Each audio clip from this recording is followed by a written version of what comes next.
আলাইকুম। আমি মোহাম্মদ ইদার হোসেন ওরফে দরবেশ স্বপন ভান্ডারী আপনাদের সামনে গুরুত্বপূর্ণ একটি দুরূদ নিয়ে আসলাম। আল্লাহুম্মা সাল্লি আলা মুহাম্মাদিন নাবিয়্যিল উম্মি ওয়া আলা আলিহি ওয়া আসহাবিহি ওয়া বারিক ওয়া সাল্লিম। আল্লাহর রাসূল মুহাম্মদ মুস্তাফা সাল্লাল্লাহু আলাইহি সাল্লাম বলেছেন, যে ব্যক্তি জুমার নামাজের জন্য মসজিদে উপস্থিত হয়ে আজানের পর ও খুতবা আরম্ভ হওয়ার পূর্বে উক্ত দুরূদ 40 মর্তবা পাঠ করবে, তার 40 বছর জীবনের গুনাহ মাফ হয়ে যাবে। বুখারী শরীফ।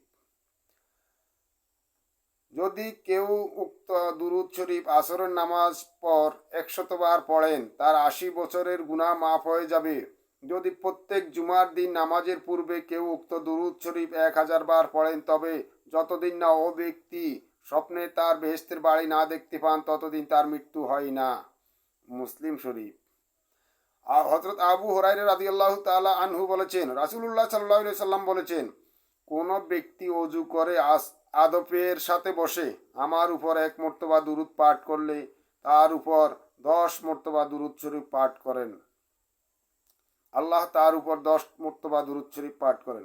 যদি কেউ আমার উপর 10 বার দুরূদ শরীফ পাঠ করেন, তবে আল্লাহ তার উপর 100 বার দুরূদ শরীফ পাঠ করেন। যদি কেউ 100 বার দুরূদ শরীফ পাঠ করেন, আল্লাহ তার 1000 বার তার উপর দুরূদ শরীফ পাঠ করেন এবং তার জন্য বেহেশত হালাল করে দেন, দোজখ হারাম করে দেন। মুসলিম শরীফ।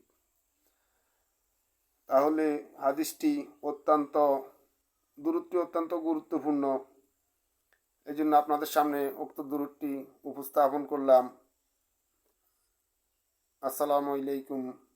আল্লাহ হাফেজ।